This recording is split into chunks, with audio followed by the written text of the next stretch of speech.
social মিডিয়াত কিমান theory দিলে অমুকে ফেশ্বন শ্বুট অংশগ্ৰহণ কৰিছিলে ৰাজ্য চৰকাৰে এনেকে সহায় কৰিছিলে তেনেকে কৰিছিলে এতিয়াতো জুডিচিয়েল কমিশনত অভিযোগনামা দাখিল কৰিব পাৰে যিসকলে ফেসবুক ইনষ্টাগ্ৰামত ইমান দিনে দবদপাই আছিলে তেওঁলোকে এতিয়া অন এফিডেভিট শপতনামাৰ জৰিয়তে জুডিচিয়েল কমিশনত এই কথাবোৰ নকয় কিয় ই জুবিনৰ প্ৰতি শ্ৰদ্ধাঞ্জলি আছিলে নে অসমক নেপাল বনোৱাৰ ষড়যন্ত্ৰ আছিলে এছআইটিয়ে যিদিনাখনে অভিযোগনামা দাখিল কৰিব তাৰ পিছত সেইসকলক মই প্ৰশ্ন কৰিম যে জুবিনৰ প্ৰতি আপোনালোকে শ্ৰদ্ধাঞ্জলি জনাব বিচাৰিছিলে নে দৰাচলতে অসমখনক নেপাল বনোৱাৰ ষড়যন্ত্ৰ কৰিছিলে এটা কথা লগত কৈ থওঁ যিদিনাখনলৈকে মই অসমৰ মুখ্যমন্ত্ৰী হৈ আছো কোনেও অসমক নেপাল বনাব নোৱাৰে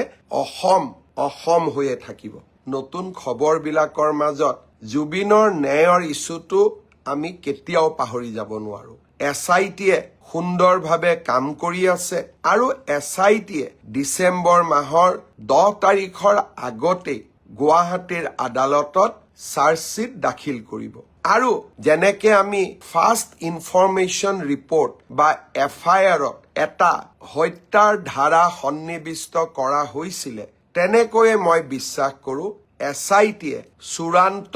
অভিযোগনামা দাখিল কৰাৰ সময়তো তেওঁলোকে নিজৰ সাহসী আৰু মেধা সম্পন্ন তদন্তৰ ফলশ্ৰুতিৰে এখন সুন্দৰ অভিযোগনামা দাখিল কৰিব আৰু মই বিশ্বাস কৰো যে অসম পুলিচে এই কাম কৰিব পাৰিব যিদিনাখনৰ পৰা আমি কৈছো যে আমি হত্যাৰ অভিযোগনামা দিম কেইজনমান মানুহে বাৰে বাৰে মোক প্ৰশ্ন কৰি আছে মুখ্যমন্ত্ৰীয়ে কেনেকে জানিলে মুখ্যমন্ত্ৰীয়ে ক'ৰ পৰা জানিলে অকনমান আপোনালোকে সময় উলিয়াওকচোন অসম আৰক্ষীয়ে যিখন এফআইআৰ দিছে আদালতত সেই এফআইআৰ খনতে প্ৰথম দিনাখনতে হত্যাৰ ধাৰা আমি সন্নিৱিষ্ট কৰিছো আপোনালোকেতো এইবিলাক নাচাই জুডিচিয়েল কমিশন হল সোশিয়েল মিডিয়াত কিমান থিয়ৰি দিলে অমুকে ফেশ্বন শ্বুট অংশগ্ৰহণ কৰিছিলে ৰাজ্য চৰকাৰে এনেকে সহায় কৰিছিলে তেনেকে কৰিছিলে এতিয়াতো জুডিচিয়েল কমিশনত অভিযোগনামা দাখিল কৰিব পাৰে যিসকলে ফেসবুক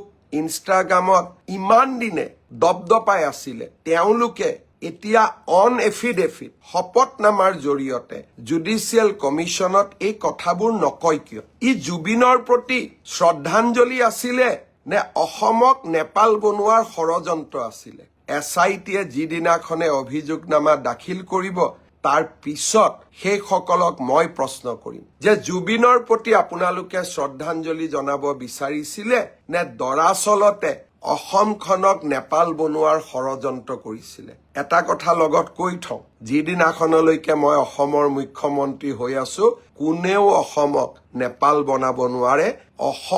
অসম হৈয়ে থাকিব